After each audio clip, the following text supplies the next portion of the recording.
Hey guys, it's Tatiana. This is part 2 of my Q&A on motherhood and pregnancy. If you haven't watched part 1 yet, I recommend going to watch that first. When I answer more questions about my pregnancy and labor choices, I'll link that down below for you. This one I'm going to answer more questions on motherhood, on being a parent. So I'm coming to you 34 weeks pregnant, in case you're wondering.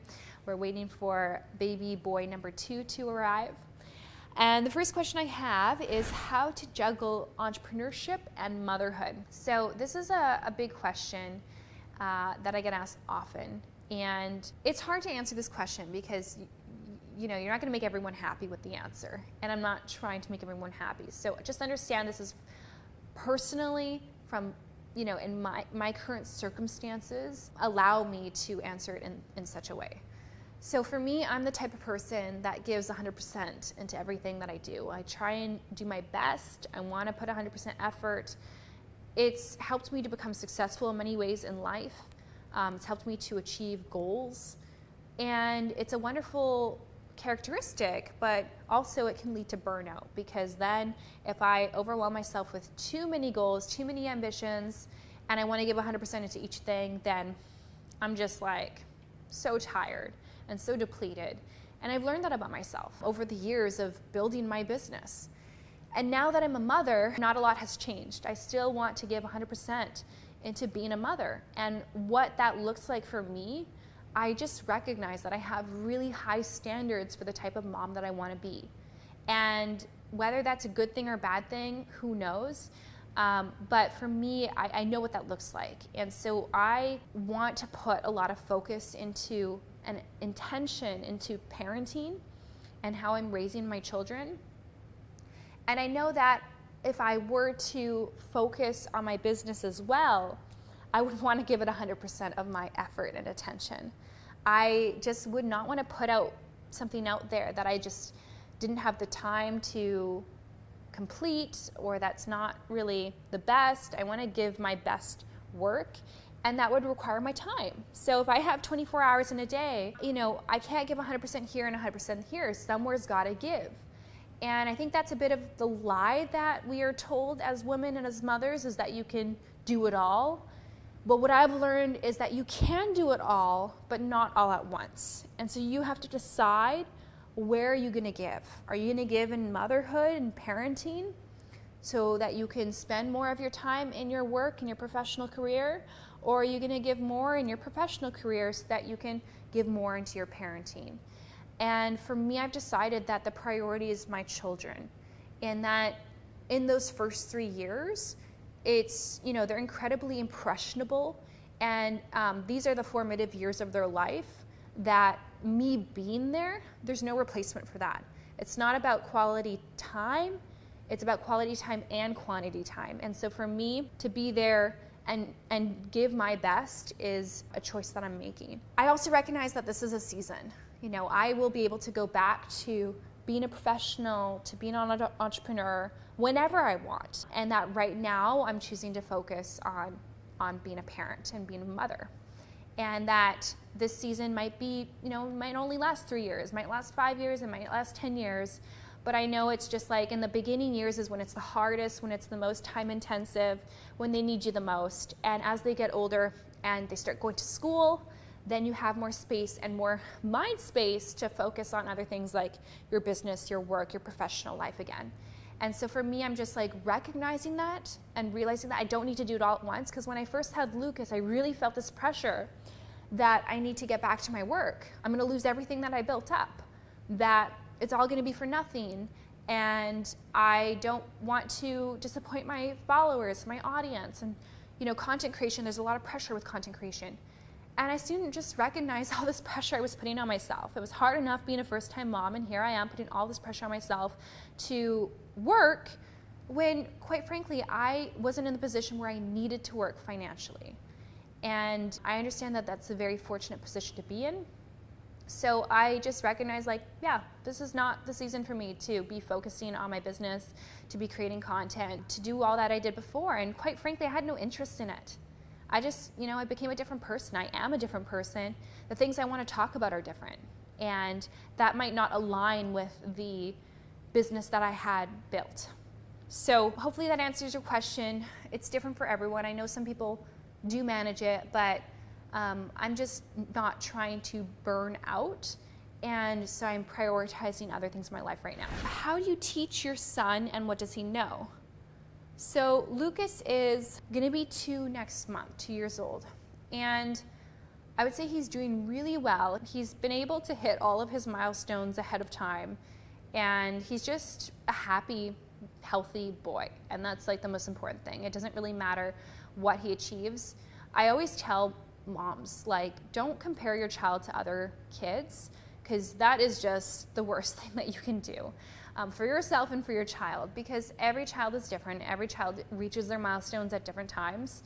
And just because your kid, for example, isn't talking by age 2, they're still pointing and going, it doesn't mean that they're gonna have problems down the road. My brother, he was 4 years old, I think, before he started talking. Like, he did not want to talk.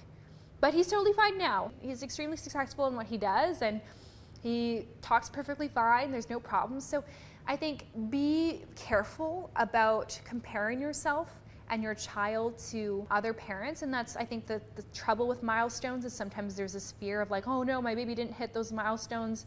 Or are we gonna be delayed? Are we at risk of something? Is there a learning disability? But for the most part, like, kids just develop on their own time.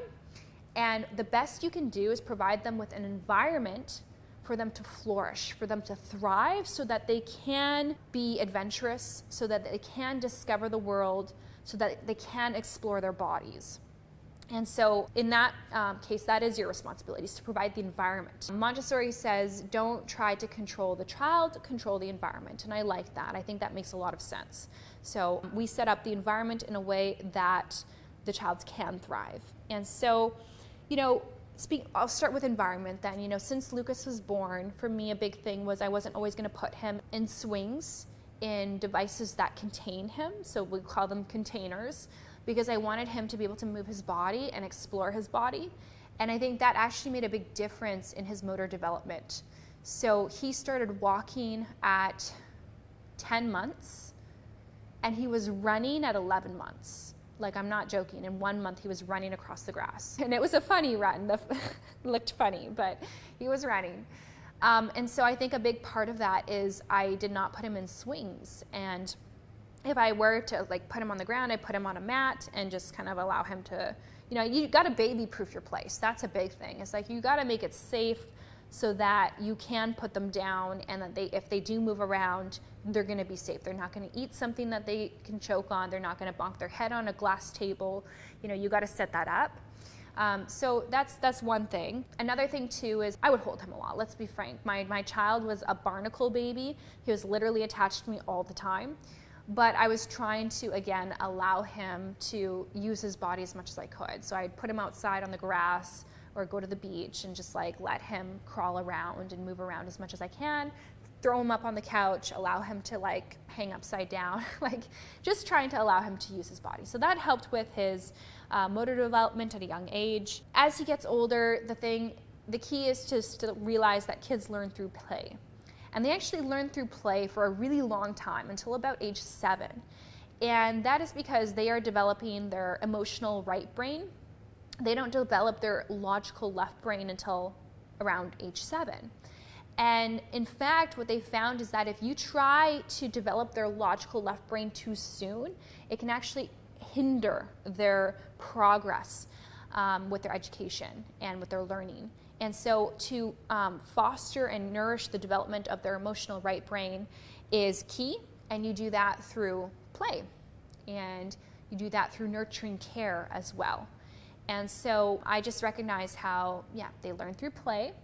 And so I'm always looking at, okay, what's he interested in? What does he want to play with? And then seizing those opportunities as learning opportunities. So if he is, let's say, for example, we have 20 stairs in our house. We have 2 sets of 10 stairs to get to the second floor, from the first to the second floor. So around 10 months, I would say, I started counting. Every time I would go upstairs, I started holding him. I would count with him. 10 months he started walking, so I'd hold his hand and we'd count the stairs. 1, 2, 3, 4, 5, 6, 7, 8, 9, 10. And then the second set of stairs, I would count them in Spanish because we live in Panama. I want him to learn Spanish. And I would do this pretty much every single time we go up and down the stairs. By the time he started to pick it up, by the time he was a year and a half when he could count to 10. At a year and a half, he could count to 10 in English. So he would count the first 10 stairs in English, the second 10 stairs in English. A month later, he learned how to count it in Spanish. Now, he didn't always get it right. He would go 1, 5, 7, 10. But within a month or so after that, he would get it right. Like now he's perfect with 1 to 10 in English and Spanish. And very fast too. When we play hide and seek and I tell him count 1 to 10, he's 1, 2, 3, 4, 5, 6, 7, 8, 9, 10. I'm like, too fast. I don't have time to hide. But that was, he learned that through play, right? So we used the stairs as an opportunity. We're going up and down the stairs several times a day. Let's just use this as a learning opportunity. And he learned to count to 10 in both English and Spanish that way. And it was fun. There was no pressure.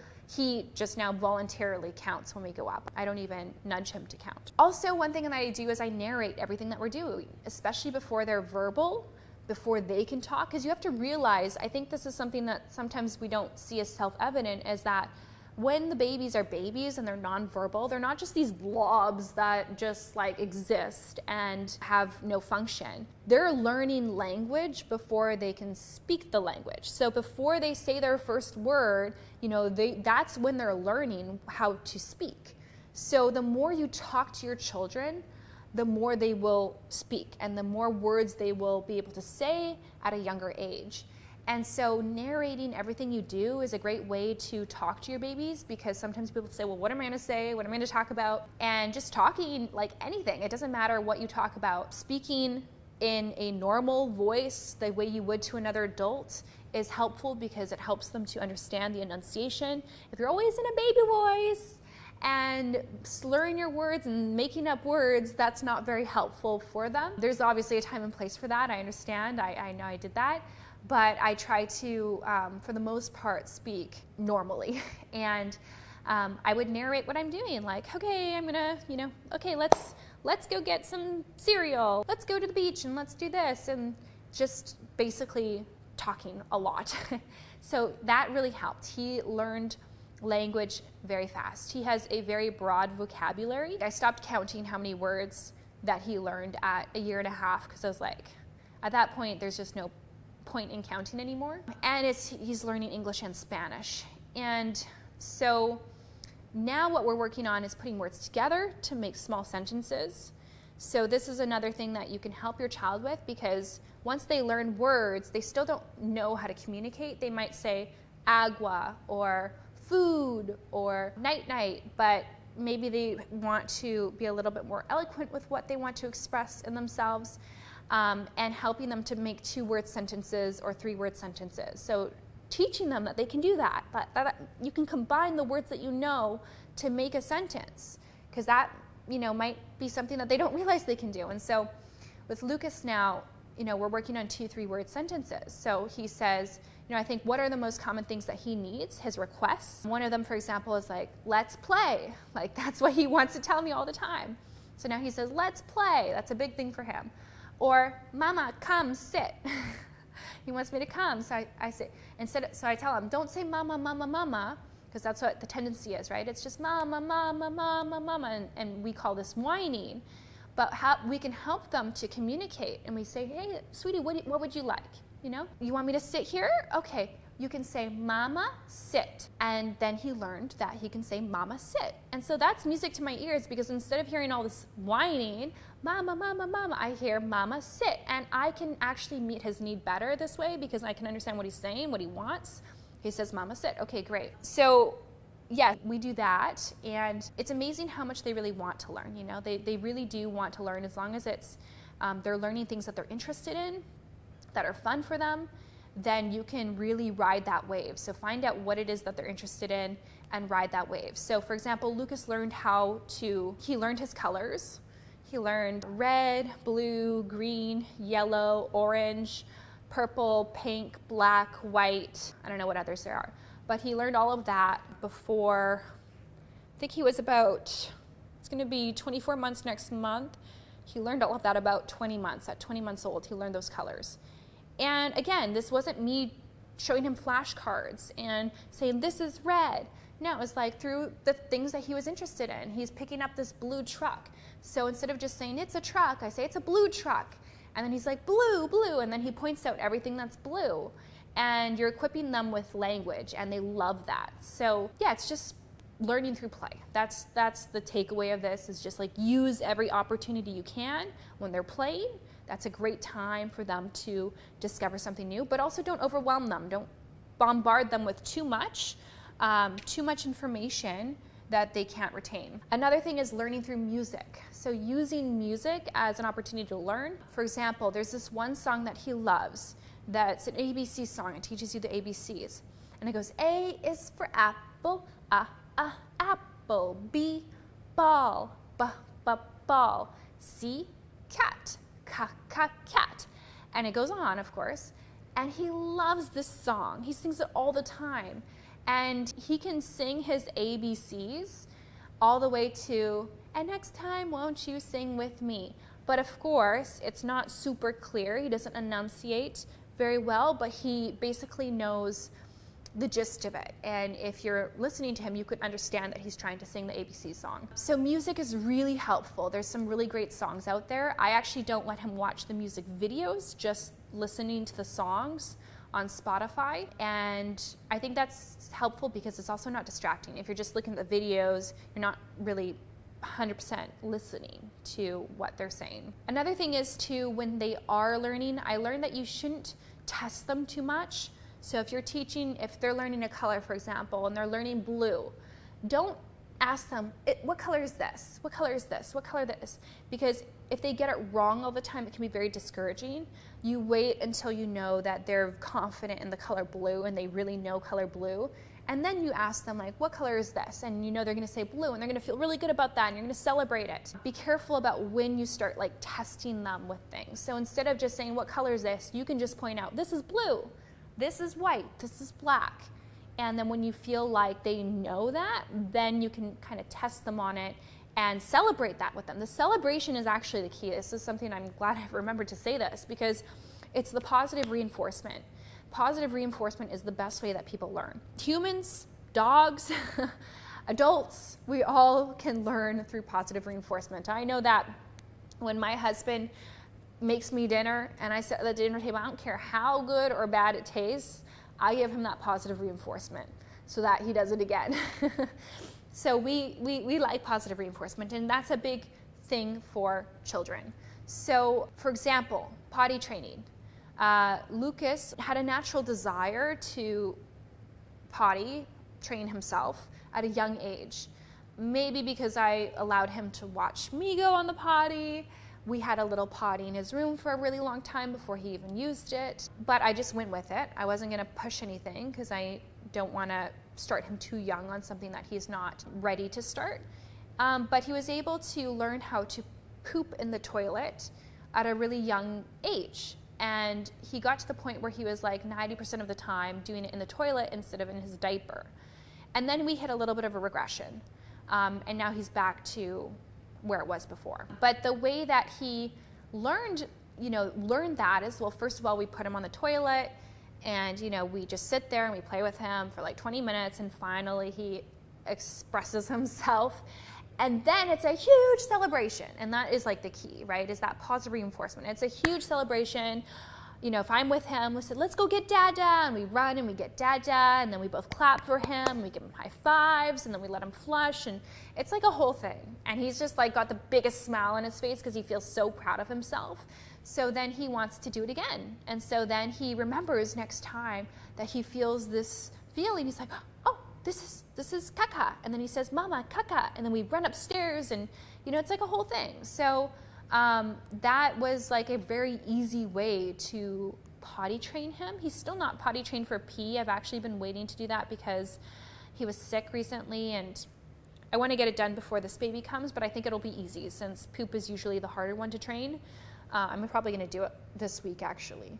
But basically I want him fully potty trained before this baby comes. But yeah, so positive reinforcement. And the last question I'm going to answer is, do you use screen time? Now, this actually relates to the previous question about learning, and because I think screen time, I know a lot of people that tell me how much their kids have learned from Miss Rachel, but I think overall the negatives of screen time outweigh the benefits from my perspective. And I want to preface this by saying I have zero judgment to anyone who uses screen time, absolutely none, because I understand.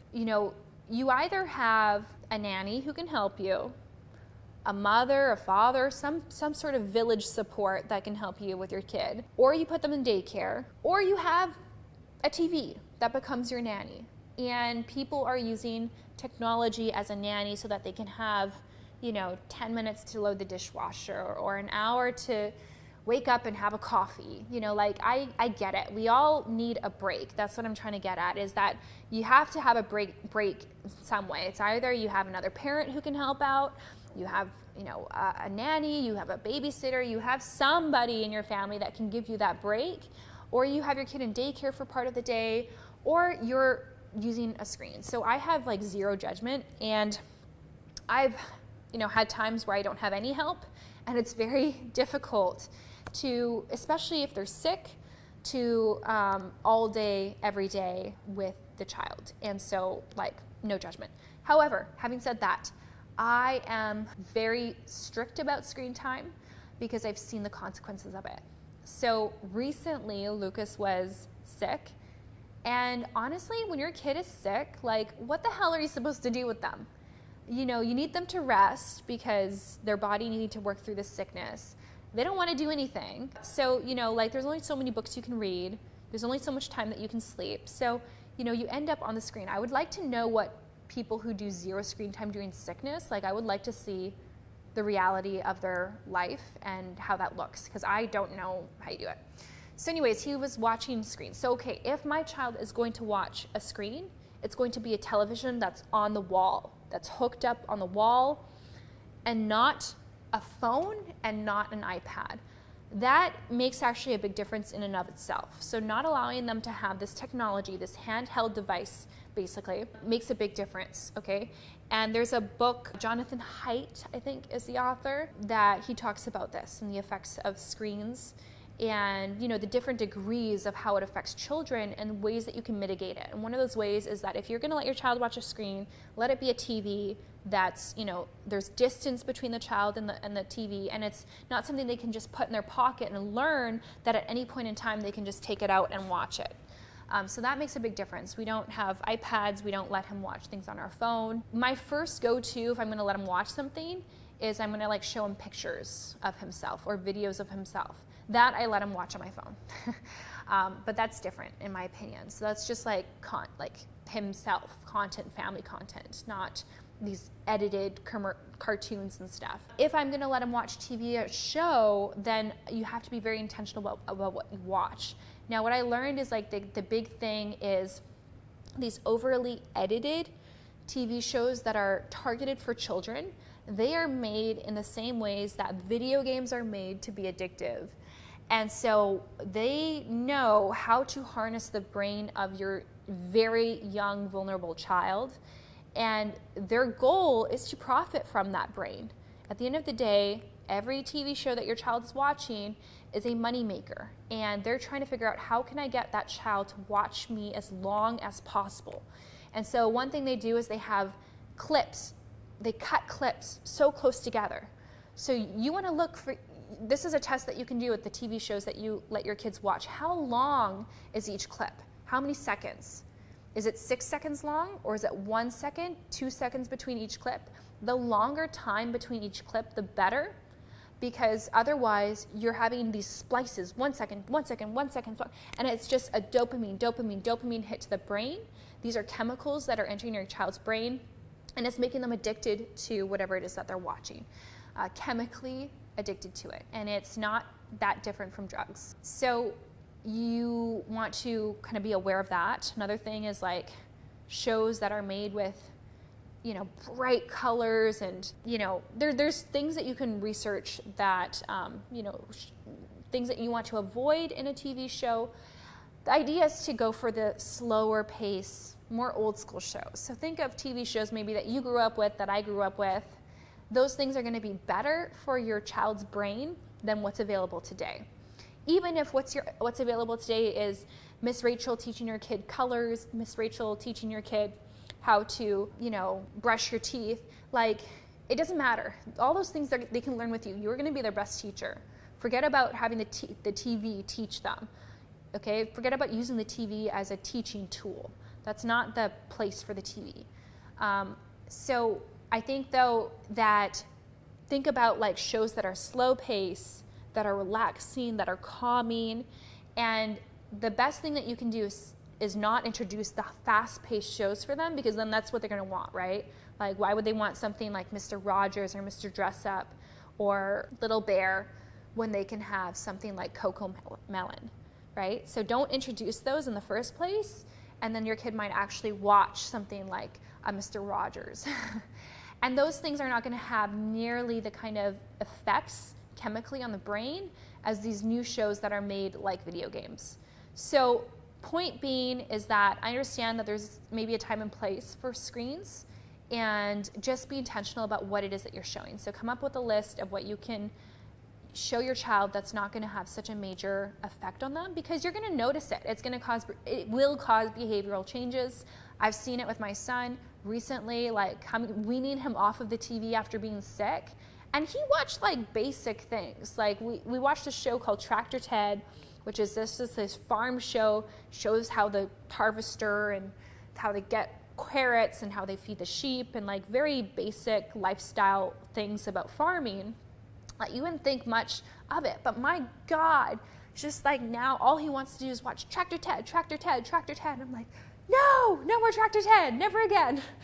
And that was just from a few days of TV. So 100% there's going to be behavioral changes. And if if they're long-term, if that's the lifestyle where they're watching TV all the time, you just have to expect that that's going to happen. But again, there's no judgment. Like, I understand that not everyone can have their kid in childcare or get that break when they need it. And sometimes you just need to prioritize your mental health and give yourself that break. And if it means putting your kid in front of a TV for a bit, then so be it. But ultimately, as a lifestyle, the goal is to not have them in front of screens all the time. It's not good for them. We want them to be outside playing, doing things with their body, being children and not being screen zombies.